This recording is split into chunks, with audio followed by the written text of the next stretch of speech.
All right, hey, should sudden wealth be public or stealth?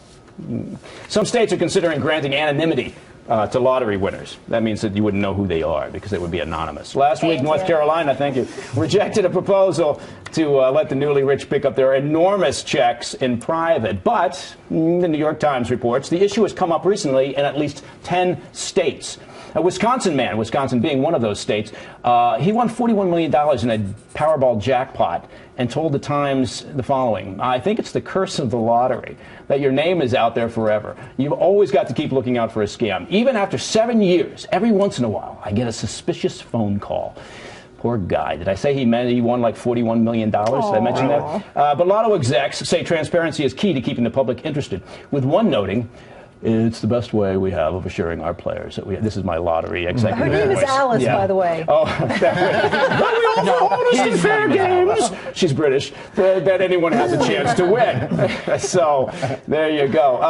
Patty Ann, what do you think? Should lotto winners have a right to privacy? You know, it specifically states in the Constitution that everyone has the right to life, liberty, and to keep their lotto winnings. Oh, wait a minute. Actually, I don't think it's in there. It's in there. No, you have no right under this to keep it. And, you know, it's a game. If you play the game, you agree to abide by the rules, and the rules vary by state, but they usually state that you are going to go public if you win. And if you don't like those rules, you can turn down the money, people. But do yourselves a favor, people. Just Google "the lottery ruined my life." Countless stories. Winning the lottery ruins your life. So don't do it anyway. Don't do that. Keep playing. Keep shoveling your money into the lottery. Do you play the lotto, by the way? I get them for my birthday sometimes, and you know what? I always win. I should really be like a major gambling addict because I'm very lucky when I do, but no. What about you? You being Andy. Do I play the lottery? Do you play the lottery? No, I'm not, like I'm going to give the government more money. Yeah, a buddy of mine, his dad is a mathematics professor who calls the lottery a tax on the mathematically challenged. Yeah, no, exactly. Yeah. I think it'd be nice. I agree with you. You play, you abide by the rules. But what we're talking about here is some of the states are saying we might change the rules. Right. So the question is, should they change the rules? Right. I think when we first started talking about this earlier in the day, yeah, I think it'd be great to have the choice to be anonymous. It sucks for that guy that even after 7 years, I'm still calling him and he won't pick up the phone. It's a waste of my time, too, quite frankly. But and you haven't made a dime off it. I really haven't, no, and it's frustrating as hell. Yeah. But we were sitting in the office, and Janine here, she brought up a fairly good point, and I don't want to take her talking point, so... I don't have one, so it's fine. All right. Would you like if the government doesn't... If you don't produce a winner... Right. Then there are people out there, including me, who are going to think, oh, the whole thing's, they're making up the whole thing. Oh, my God. We Here saw comes this, that conspiracy thing. Mike, oh, we here saw we go. this in Logan's Run with Carousel, where they promised that there were people that survived Carousel. There never were. We saw this in The Island, where they said if you won the lottery, you got to go to the island. But in reality, your whole mistrust they of were government harvesting your body NSA. parts, Michael. They were harvesting your body parts. Janine. And that could happen Joanne. Yeah.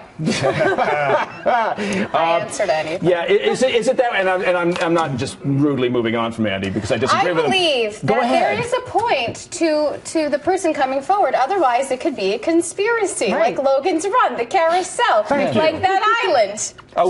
Bernie, are we just not doing enough to move on from Joanne's fine point there? No, actually, I did have a point. You did? Well, go with it, girl. Well, I do like to know who it is because I want to know that Plain Jane from Pleasantville won because I can win too. Yeah. Right, remember, there was a period of time where it was always a convict who was winning. It seemed that was the urban legend, was that it was always a convict that was winning the lottery, or some immigrant. It's never the Joe blue collar from Queens. It's never Bernie McGurk, is it? You know what I'm saying? It's never you. But it's part of the marketing that they do is when somebody wins to present them with a big check and say, look, you were a loser once and you can be like this guy here with $50 million. That's part of it. You got to be in it to win it, Andy. It's just, if you don't play it, take a dollar and stick it. It is amazing to me that you people actually sit there and believe that those people that they show won the lottery. And you don't think it's odd that 98% of them die mysteriously within a year of supposedly winning the lottery? Thanks, Sentinel. These same people actually... Wake up, America! On the moon, too. That's a good point, actually. You know what?